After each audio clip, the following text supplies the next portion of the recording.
You ever notice how some people are late to literally everything? Like, if being late was a sport, they'd still miss the tryouts. But here's the wild part. Chronic lateness isn't just bad planning. There's a whole psychology behind it. Some of it kinda relatable, some of it hilarious, and some of it straight up confusing. Let's talk about the real reasons why some folks act like time is more of a suggestion than a rule. First up, the overly optimistic time traveler. This is the person who fully believes they can shower, get dressed, cook breakfast, feed the dog, answer emails, meditate, and discover inner peace. All in the 12 minutes before they're supposed to leave. It's not that they're irresponsible. Their brain really thinks time is stretchy, like it's made of rubber. Ask them how long the drive is, and they'll hit you with, "Oh, it's like 10 minutes, when everyone on Earth knows it's at least 25 and a prayer." Then we've got the thrill seeker. These people low-key enjoy the rush of being almost late. That holy crap adrenaline as they sprint out the door. That dramatic slide into a meeting like they're auditioning for an action movie. Yeah, that tiny hit of chaos gives them life. Next is the time-blind crew. These folks don't feel time passing at all. 5 minutes, half an hour, same thing. Their internal clock is basically one of those microwaves that's been blinking 00 for 3 years.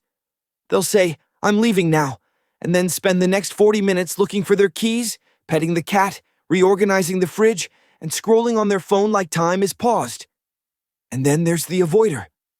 These people tend to run late when they're heading somewhere stressful or boring. Their brain is like, "Hey, you know what would be better than going to that meeting? Literally anything." So they move in slow motion, like toothpaste commercial slow motion. Next, the overcommitter. You know this person. They say yes to everything. Lunch? Sure. Quick favor? Of course. Help someone move? Why not? Their schedule ends up packed tighter than a carry-on bag on a budget airline. They're late not because they don't care, but because they're trying to live 3 separate lives at the same time. And here's the curveball. Some chronically late people are actually perfectionists. They want their outfit perfect, their hair perfect, their bag perfectly packed. Basically, they can't leave until everything in their universe is aligned. It's kind of ironic. Trying to be perfect ends up making them late. Psychology is funny like that. Here's another thing. A lot of people who are always late feel bad about it. They're not strolling in like, "Yeah, you can wait on me."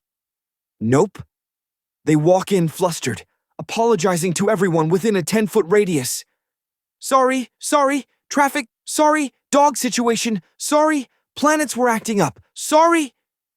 Meanwhile, the real reason is probably that they thought they could clean the whole house and get ready in 15 minutes.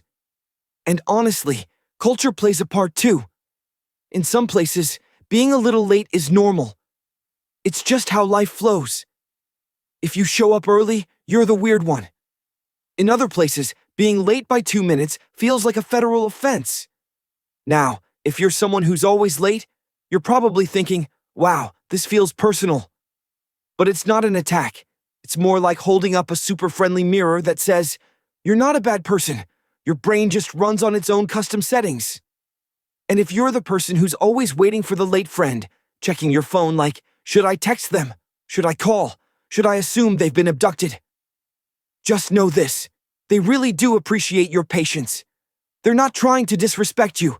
They're just living in their own time zone of chaos. So what's the moral here? People who are always late aren't broken. They're not lazy. It's usually this cocktail of optimism, distraction, stress, habit, and some quirky brain wiring that makes time feel optional. And honestly, once you understand it, it's kind of funny. Because at the end of the day, life isn't just measured in minutes. It's measured in the goofy, ridiculous, human stuff we all do. So whether you're the late one or the one doing the waiting, just remember, there's always more going on under the hood. And if you happen to be the late one, this might be the perfect moment to start getting ready for that thing you were supposed to be at, like 20 minutes ago.